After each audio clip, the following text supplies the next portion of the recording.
My parents made me their servant the day before Christmas. MOM grinned. Your sister's friends will celebrate here, just 25 of them. She thought I'd cook, clean, and grovel. I just smiled. That night, I boarded a flight to Florida. When they came home to an empty kitchen, her face went white, but the true shock was still waiting. For 15 years, can you believe it? My own parents treated me like their personal servant, while my younger sister, Sarah, lived like absolute royalty. Every single holiday, every family gathering, I was stuck in the kitchen. She was out there, entertaining guests, being showered with attention. But last Christmas Eve, when my mother made an outrageous demand, something inside me finally snapped. And it led to shocking twists involving a Fortune 500 so that left everyone absolutely speechless. What the hell happened next? Let me tell you how I went from being the family maid to having my parents beg for my forgiveness that December evening. I'm Lily Sullivan, 32.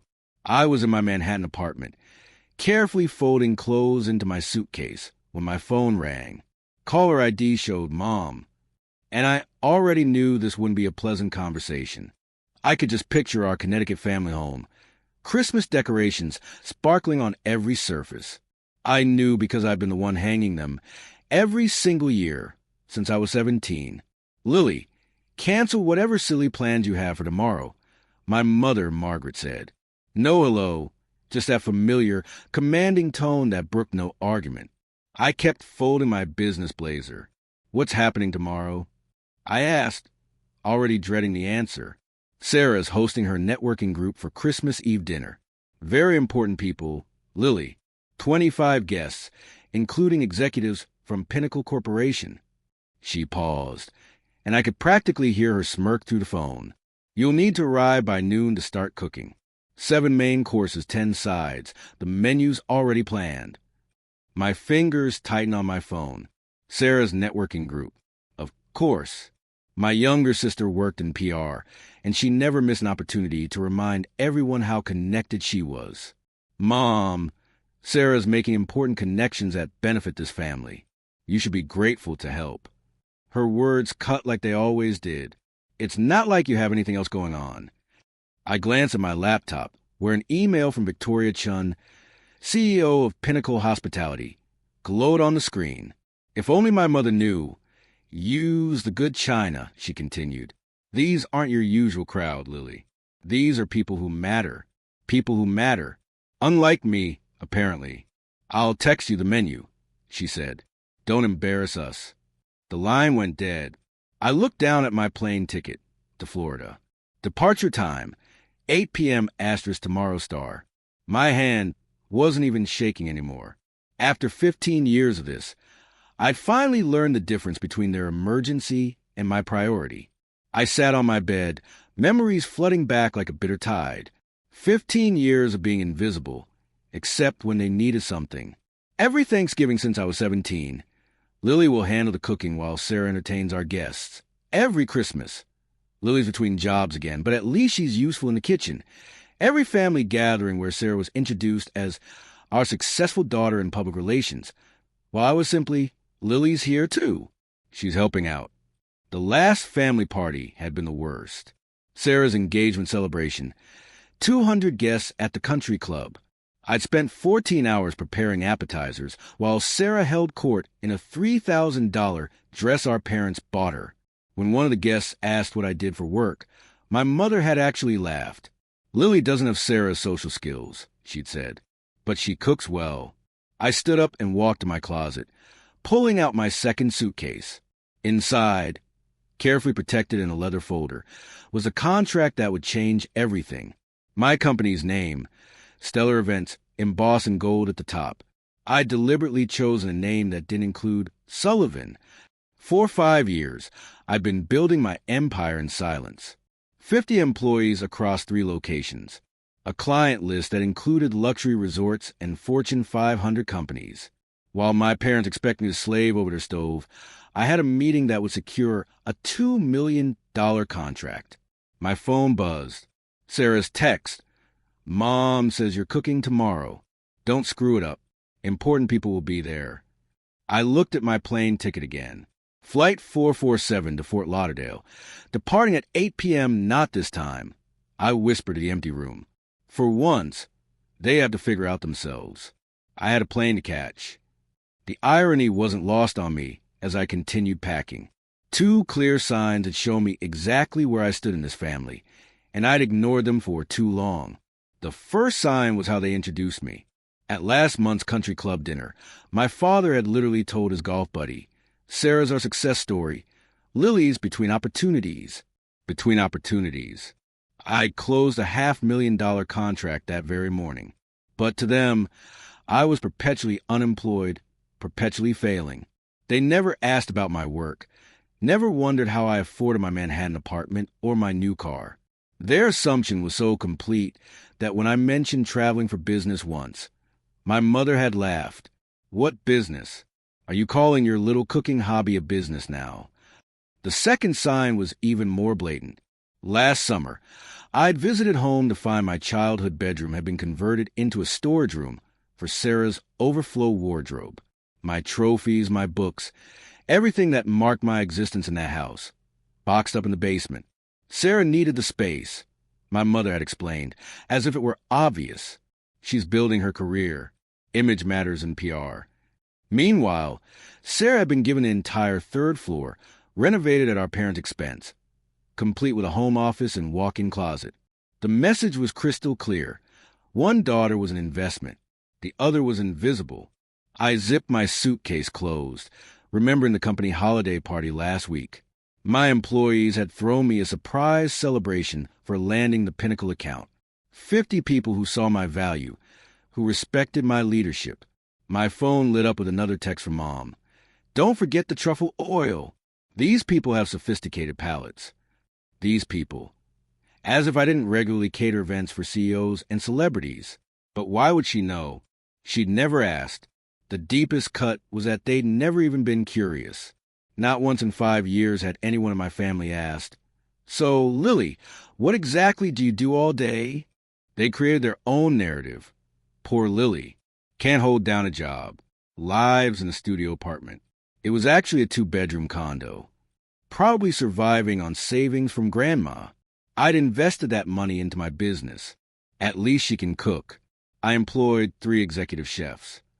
I pulled out my phone and scrolled through my photos. There I was, shaking hands with the mayor at a charity gala I'd catered. There was my team celebrating our 3rd location opening.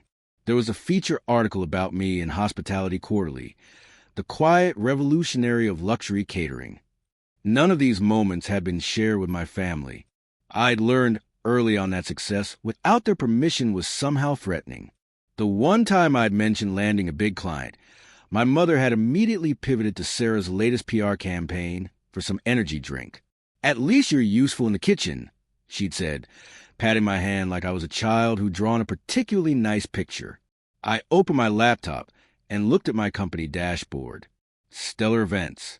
Established without a penny from my parents. Built without the Sullivan name. Thriving without their approval. Tomorrow's revenue alone would exceed what Sarah made in 6 months. But they'd never know that. My assistant had texted earlier. "Forbes wants to feature you in their 40 Under 40 issue. They're especially interested in your story of building the business without family support. Without family support. If only Forbes knew the half of it. My family hadn't just withheld support. They'd been actively blind to my existence beyond their kitchen. If you've ever felt invisible in your own family, or been treated like your success doesn't matter, you'll understand why I did what I did next. Have you ever had to hide your achievements from toxic family members? Tell me in the comments below. I read every one, and it means the world to know I'm not alone in this. And if you're finding value in this story, please consider subscribing. We're building a community of people who refuse to let others dim their light. Now, let me tell you about the text message that changed everything. My phone buzzed with calendar reminder, and reality hit me like cold water. If I stayed silent and played the servant tomorrow, I'd lose everything I'd worked for. The Pinnacle hospitality contract wasn't just another deal. It was a deal. $2 million, exclusive catering rights to their 5 Florida resorts, and a partnership that would put Stellar Events on the national map. The meeting was December 26th at 9 a.m. non-negotiable. Victoria Chun, Pinnacle CEO, had been crystal clear. I'm flying back to Singapore on the 27th, Lily. If we don't finalize this in person, the board will go with our second choice. Our second choice, my competitor, who'd been circling this contract like a vulture. But it wasn't just about the money. 50 employees were counting on me. Maria, my head chef, had just put an offer on her first house based on the expansion this contract would bring. James, my operations manager, was planning to move his kids to better schools. This wasn't just my dream anymore. It was theirs, too. I pulled up my bank statements. Yes, I was successful, but this contract would change everything. It was the difference between being a regional success and becoming a national player.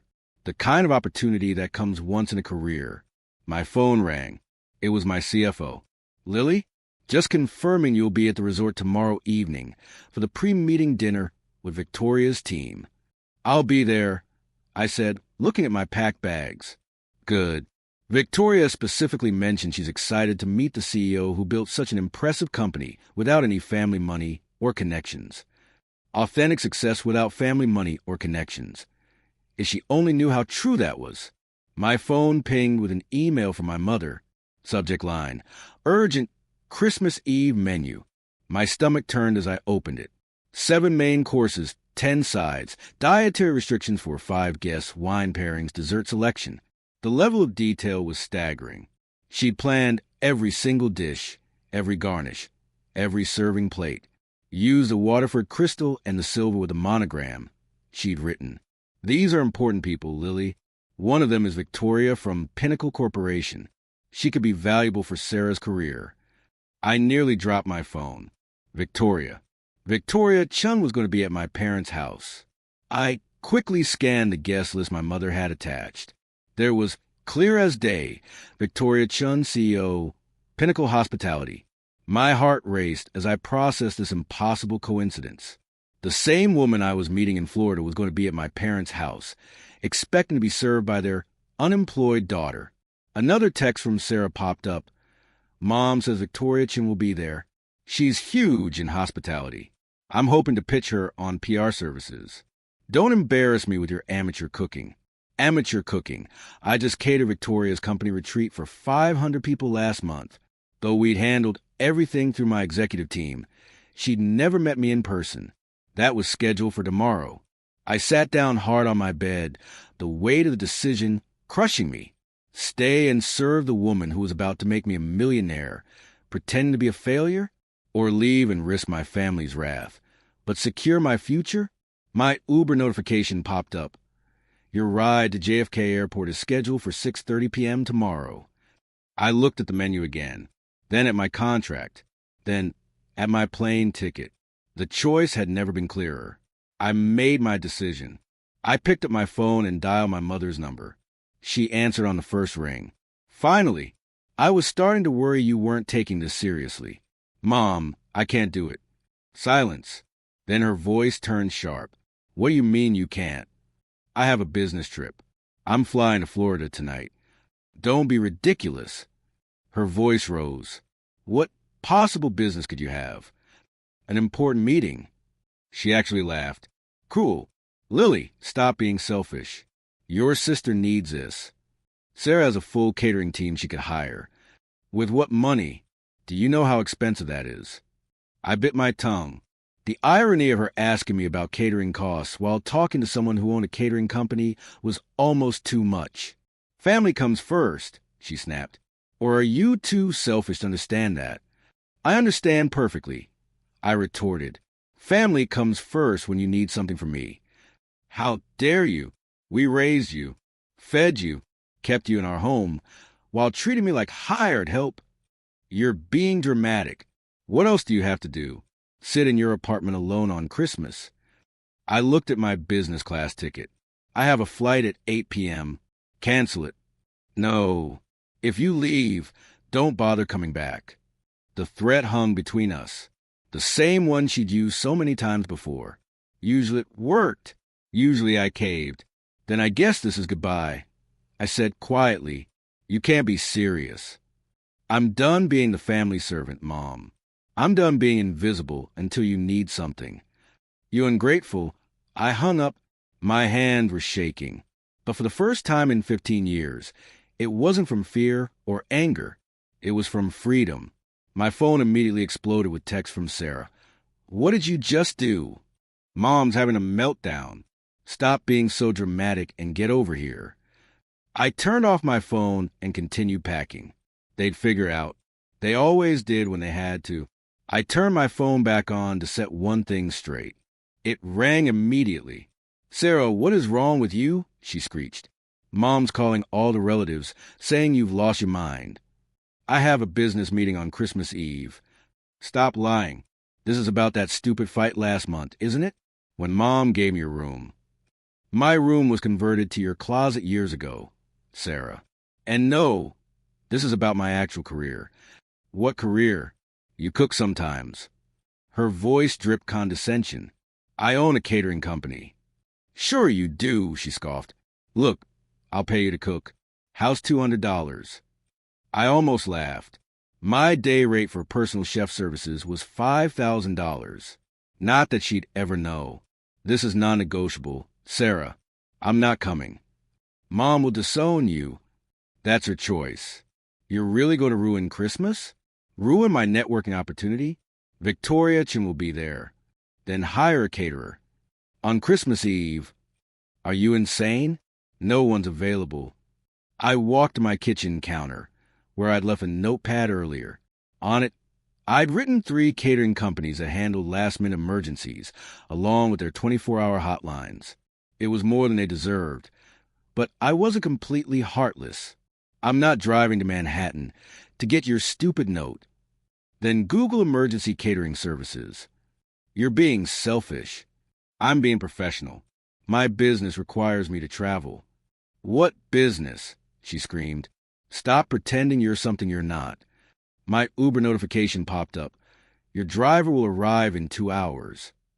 I have to go, Sarah. If you do this, you're dead to us. I'm already invisible to you. What's the difference? I hung up and turned off my phone completely. On the kitchen counter, I placed a note with the catering numbers in clear view, just in case they somehow came by. Next to it, I left a copy of my business card, the one that read, Lily Sullivan, CEO, Stellar Events. They wouldn't come. They wouldn't see it. But at least I'd know I tried to help, even as I chose myself the first time. The plane lifted off from JFK at exactly 8:07 p.m., and I finally exhaled. Below me, Connecticut disappeared into a blur of lights. Somewhere down there, my mother was probably frantically calling every relative, painting me as the ungrateful daughter who abandoned family on Christmas. I pulled out my laptop and opened the Pinnacle contract one more time. There it was. Clause 15.3. CEO presence required for all strategic planning sessions. Victoria had insisted on that clause herself, saying she only worked with founders who were hands-on. My email inbox showed 17 new messages from Victoria's team, all confirming tomorrow's schedule. The pre-meeting dinner at 7 p.m., the formal presentation at 9 a.m. on the 26th, the contract signing immediately after pending board approval. I clicked on Victoria's latest email. Looking forward to finally meeting you in person, Lily. I've been following Stellar Events' growth for 2 years. Your reputation precedes you. My reputation. If only she knew that the same woman she was about to partner with was supposed to be serving her dinner at my parents' house right now. A text from my assistant came through the plane's Wi-Fi. Forbes wants to know if they can mention your family background in the article. They're interested in the built from scratch without family support angle. I type back. Tell them the article runs December 27th, correct? Yes, it goes live at midnight on the 26th. Perfect timing. By the time my family realized who I really was, the contract would be signed and the news would be public. I pulled up the draft of the Forbes article they'd sent for approval. The headline read, From Invisible to Invaluable, How Lily Sullivan Built a Catering Empire Without a Dollar of Family Money. The universe, it seemed, had a sense of humor about timing. The Pinnacle Resort Suite took my breath away. Floor-to-ceiling windows overlooked the Atlantic, and a bottle of champagne waited on ice with a handwritten note. Welcome, Miss Sullivan. Looking forward to our partnership. Victoria Chun. I sat down my bags and checked my phone. 47 missed calls from my mother, 18 from Sarah, even 3 from my usually silent father. I deleted the voicemails without listening. Instead, I opened my email to find something that made me smile. My PR manager had sent the final proof of the Forbes article with a note. They've moved you to the cover story. The cover. My photo, professional, confident, nothing like the invisible daughter my family knew, would be on Forbes' cover. The article detailed everything. How I'd started with $5,000 saved from waiting tables, how I'd built the company without investors, how I'd specifically chosen to succeed without trading on my family's connections. Another email caught my eye, from Victoria herself. Lily, I'll be arriving late to tomorrow's dinner, coming straight from a social obligation in Connecticut. Hope that's all right. Connecticut. She was at my parents' house right now, probably wondering where the promised elaborate dinner was. My assistant texted again. The Forbes reporter wants to know if you'll mention your family's reaction to your success. I thought about it. Tell them my family will find out when everyone else does, when the magazine hits stands. That's cold, boss, she replied. I love it. I walked to the window, watching the waves crash against the shore. In 12 hours, I'd signed the biggest deal of my career. In 36 hours, my face would be on every Forbes magazine in the country. Sometimes, the best revenge isn't revenge at all. It's success they never saw coming. While I slept peacefully in my Florida suite, chaos reigned in Connecticut. According to the text I read the next morning, the disaster had unfolded exactly as expected. By 6 p.m. on Christmas Eve, my mother had realized I wasn't coming. The kitchen remained pristine and empty, the refrigerator stocked with only basic ingredients. And 25 hungry guests were arriving in an hour. Sarah's panic text told the story. Mom's losing it. She's calling every restaurant in a 50-mile radius. Everything's closed. How could you do this to us? My father had finally texted at 6:45 p.m. Your mother is having a breakdown. Please reconsider. At 7 p.m. sharp, the guests started arriving. Investment bankers, PR executives, and most importantly, Victoria Chun, CEO of Pinnacle Hospitality.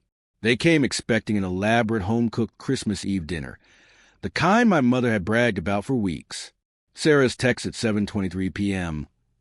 We're ordering pizza. Pizza. Lily, do you understand what you've done? At 7:47 p.m., Mom just told everyone you're unreliable and always have been. She's blaming you for everything. The pizza arrived at 8:15 p.m. 5 boxes of Papa John's and 3 from Domino's because one chain couldn't handle the last-minute order. My mother, who had spent weeks bragging about her daughter's elaborate cooking, had to serve delivery pizza on her Waterford Crystal. Sarah's increasingly frantic text painted the picture. Victoria Chin looks disgusted. People are leaving. Mom told everyone, you're mentally unstable. She said, you've always been a family disappointment. The last text from Sarah, sent at 9:03 p.m. Party's over. Everyone left early. Victoria Chin didn't even stay for dessert. Mom says you're dead to her. I put down my phone and ordered room service breakfast. In 3 hours, I'd be having dinner with Victoria Chun. I wondered if she'd mention the disaster at my parents' house. I wondered if she'd recognize my last name. Most of all, I wondered what my mother's face would look like when she learned the truth. The pre-dinner meeting at Pinnacle Resort was scheduled for 7 p.m. I arrived early, wearing my best suit, ready to close the deal of my lifetime. What I didn't expect was Victoria Chin walking in with a story to tell. Lily, she greeted me warmly, though she looked tired. I have to apologize for being late. I just flew in from the most bizarre Christmas Eve party in Connecticut. My heart rate stayed steady. I'd practiced for this moment. Oh, what happened? You won't believe this. She sat down, shaking her head. I was invited to what was supposed to be an elegant dinner party. The hostess, Margaret Sullivan, actually, same last name as you. Funny coincidence. Had promised this elaborate meal prepared by her daughter. I nodded, saying nothing. We arrived to find absolute chaos.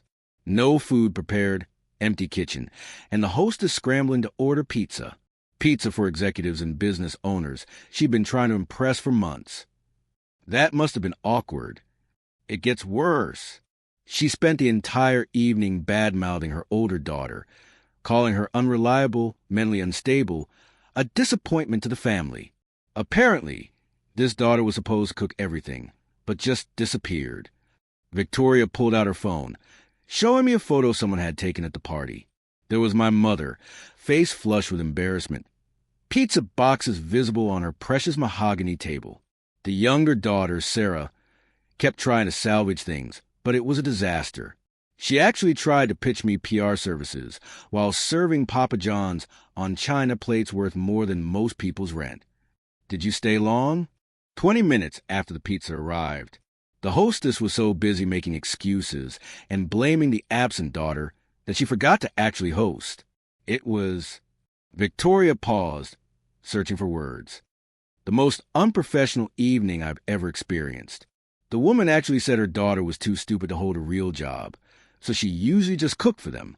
My hands remained steady on my portfolio. That's terrible, isn't it? I can't imagine treating family that way. Victoria opened her menu. Now, let's discuss something more pleasant. Your incredible company. The next part is where everything unravels spectacularly. If you've been waiting for the moment when truth meets consequences, you're about to be very satisfied. But first, what would you have done in my position? Would you have revealed yourself right then to Victoria? Or would you have waited for an even more perfect moment? For the moment that changed absolutely everything? The next morning, December 26th, I stood in Pinnacle's boardroom, ready to present to Victoria and her team. The contract was on the table. The presentation was flawless, and everything was going perfectly until Victoria's assistant walked in with an iPad. Miss Chun, you need to see this. There's a photo from that Connecticut party going viral.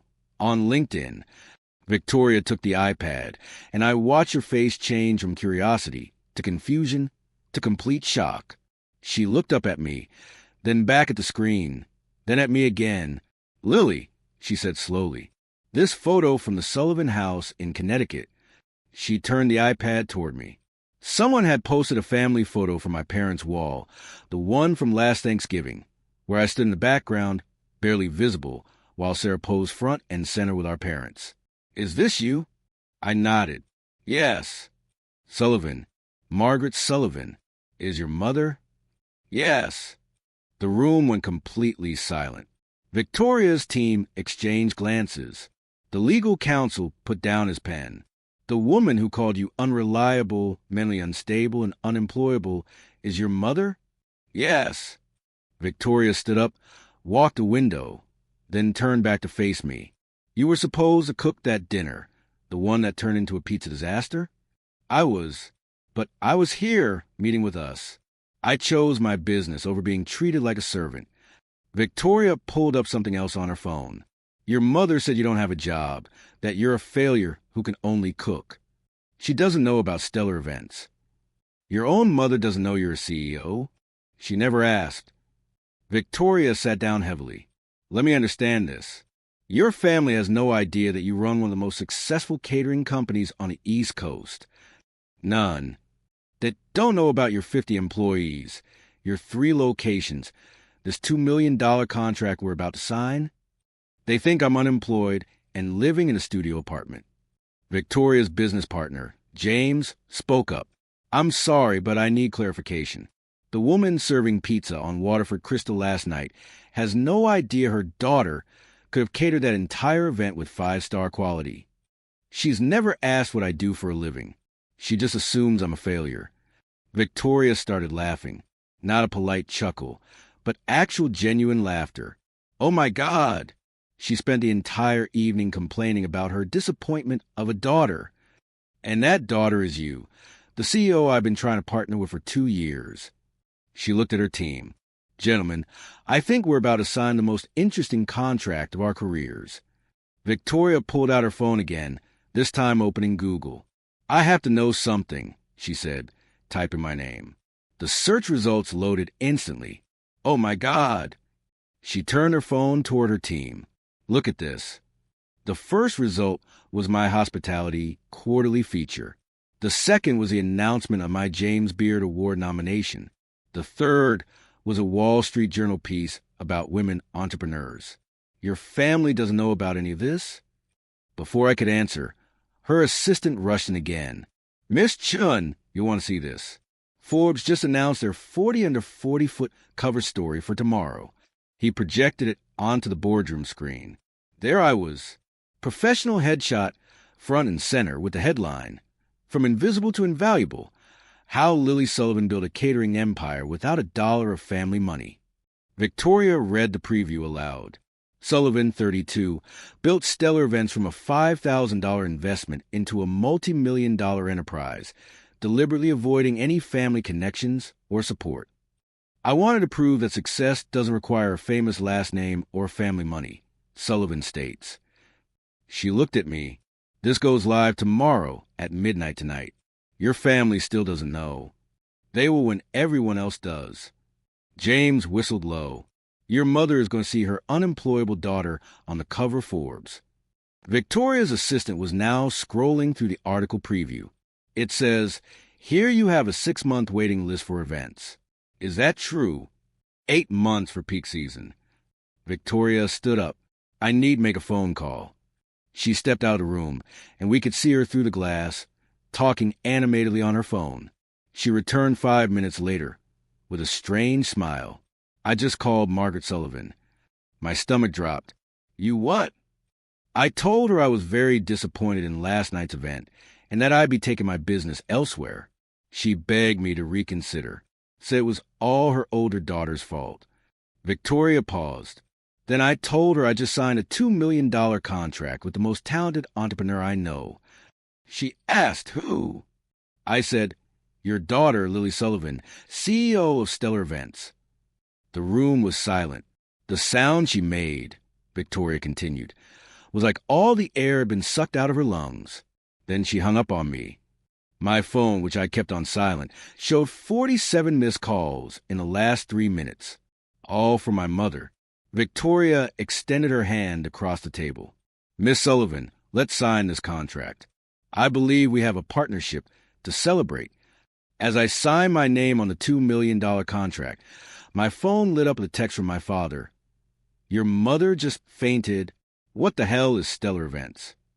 The contract was signed. Champagne was poured, and my phone wouldn't stop buzzing. I finally excused myself to check the messages. Mom, answer your phone now. Sarah, is this some kind of sick joke? Dad, your mother is hysterical. Please call. Sarah, Victoria Chin just told everyone you're ACO. Mom, this is cruel Lily, pretending to be successful to humiliate us. I walked back into the boardroom where Victoria and her team were still celebrating.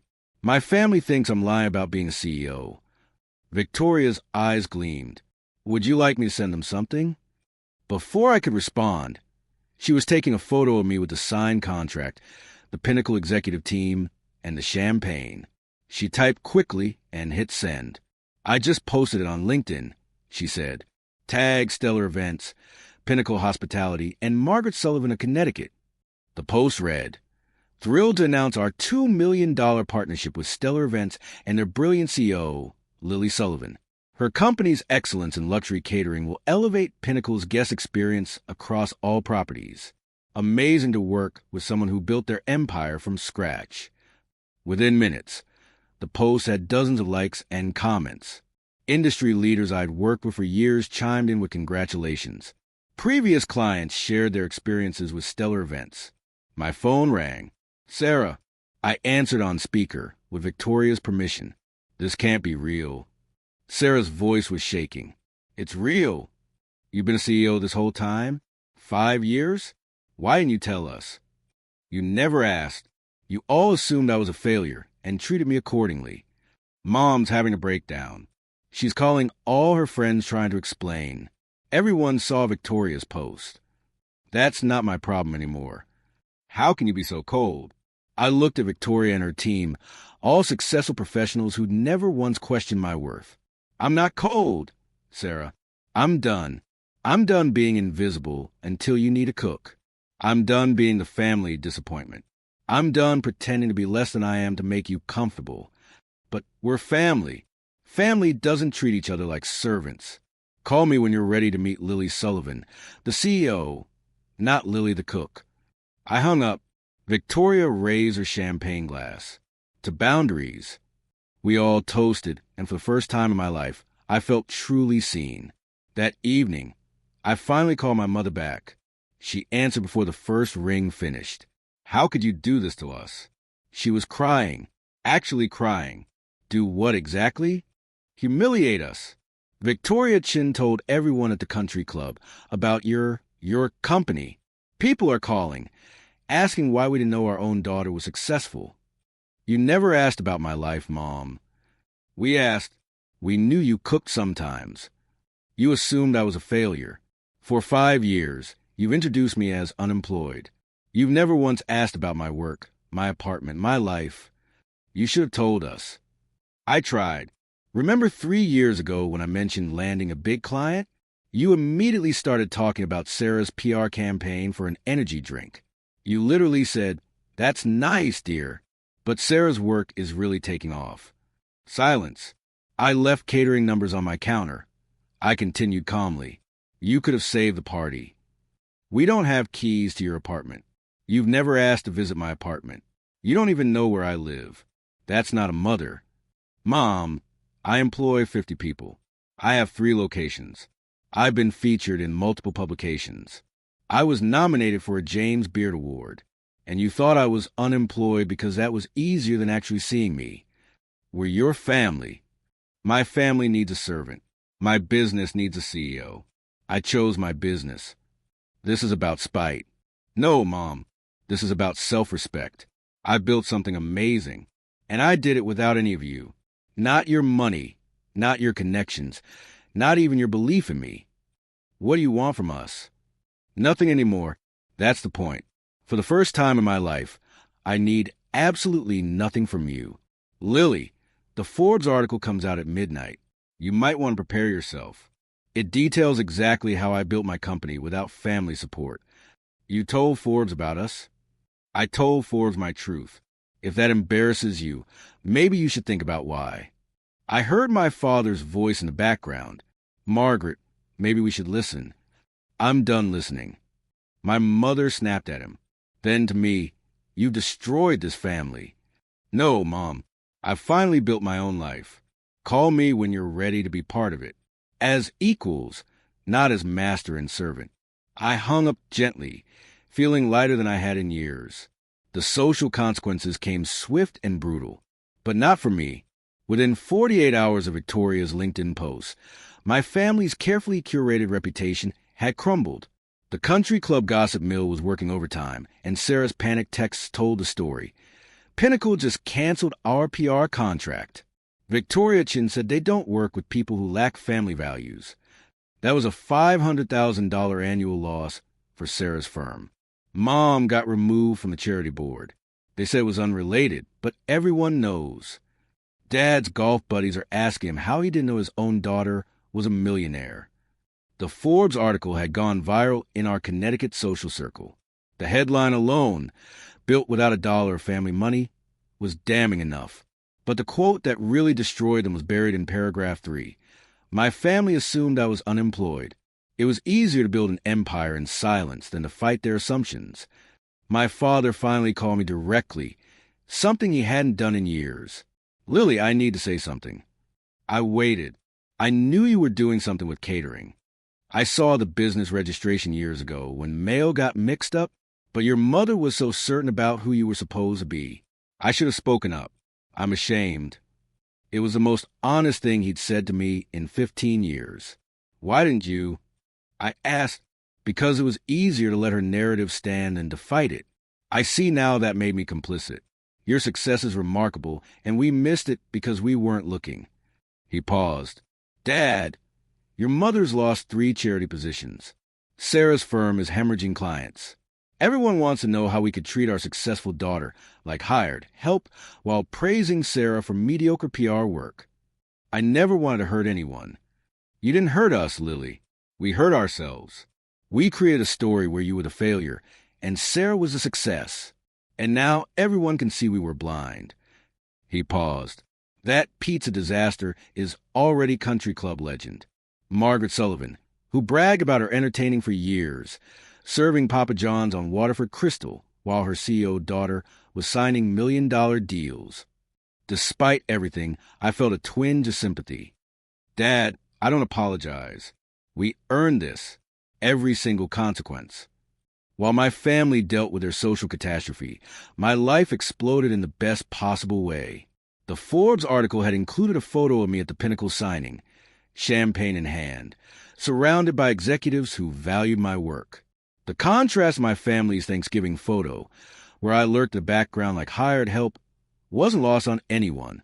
Within a week of publication, Stellar Events received over 200 inquiries. High-end clients who'd been on the fence suddenly wanted to work with the CEO, who built an empire from scratch. My inbox was flooded with interview requests, speaking engagements, and partnership proposals. Victoria Etchen became my biggest champion. She introduced me to her network, telling everyone the story of the Christmas Eve disaster with barely concealed glee. "Imagine," she'd say, "having a golden goose in your house and treating it like a servant duck." 3 major contracts came from those introductions alone, worth a combined $10 million. I hired 20 new employees to handle the growth, promoting Maria to executive chef and James to COO. During our expansion meeting, Maria said something that stuck with me. "You know what I love most about this company? You built it for people who were overlooked. Half of us were told we'd never amount to anything." She was right.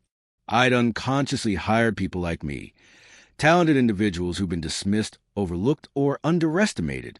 My assistant forwarded me a text from a reporter. "Your story is everywhere. Food Network wants to discuss a documentary. Working title, Invisible to Invaluable, The Lily Sullivan Story." But the best moment came when I received an invitation to speak at Cornell School of Hotel Administration. My dream school, the one my parents had said was too ambitious for me. The topic: building success without permission, creating your own path in hospitality. As I reviewed my speaking notes, my phone buzzed with a text from my mother. "We need to talk. Please." I looked at it for a long moment. Then I archived it and went back to planning my future. Success, I'd learned, was the best response to disrespect. But boundaries were the best gift I could give myself.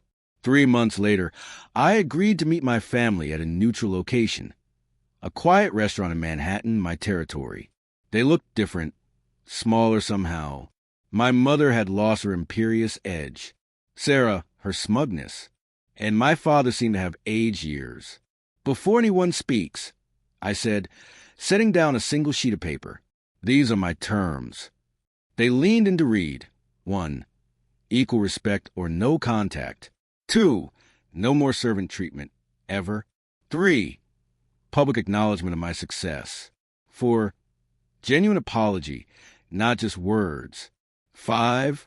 Therapy, family and individual. This is non-negotiable. I continued. "I'll be your daughter, not your servant. Your sister, not your staff. Those are my terms."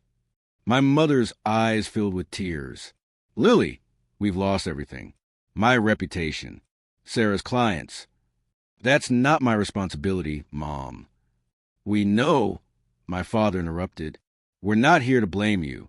We're here to ask for a second chance." Sarah spoke for the first time. "I was jealous. You were always better at everything, but Mom made me feel special by making you feel small. I see how sick that was now." It was the most honest she'd been in years. "I go to therapy now," she added quietly. "The therapist says we create a family system where someone had to be the scapegoat for everyone else to feel successful. You were assigned that role before you could even fight it." My mother reached across the table, but didn't touch me. "I'm sorry, not just for Christmas Eve, but for 15 years of blindness. I turned you into a servant because I couldn't bear that you might be more successful than the life I planned for you." I looked at each of them. "I'll consider it. But know this, I'm not coming back to the same family. If we rebuild, it's as equals. They nodded. And Mom, you're paying full price if you ever want Stellar Events to cater anything. For the first time in months, she actually smiled. Fair. 6 months later, I hosted my first family dinner in my actual apartment, the 2-bedroom condo, with a view of Central Park that they'd never known existed. My team from Stellar Events catered it, because I no longer cooked for family gatherings. That was a boundary I'd never cross again. As my parents and Sarah sat at my dining table, being served by my employees who called me boss, the role reversal wasn't lost on anyone. But this wasn't about revenge. It was about truth. I want to be clear about something, I said, raising my glass of wine. Success doesn't need permission. Self-worth doesn't require validation. And respect? Respect is non-negotiable. My mother nodded. She'd been in therapy for 4 months and had publicly apologized at the country club, admitting she'd been blind to my success. It didn't repair her reputation, but it began to repair our relationship. Sarah's PR firm had pivoted, and she'd asked, professionally, humbly, if Stellar Events might consider her for our PR needs. I'd told her to submit a proposal, like everyone else. She did, and it was good. We were considering it. My father had become my unexpected ally, finally finding his voice after years of silence. He now introduced me as my daughter, the CEO, with genuine pride. But the biggest change was in me. I no longer hid my success or dimmed my light to make others comfortable. My company had grown to 100 employees, with locations in 5 cities. The Food Network documentary had aired to critical acclaim, and every single morning I looked in the mirror and reminded myself, I'm Lily Sullivan, CEO of Stellar Events, not the family servant. Never again. Your value doesn't decrease based on someone's inability to see your worth. Remember that. Thank you for joining me on this journey from invisible to invaluable. If my story resonated with you, I'd love to hear about a time when you had to choose yourself over family expectations. Drop a comment below. Your story might be exactly what someone else needs to hear today. And if you believe everyone deserves respect, regardless of their role, please consider subscribing.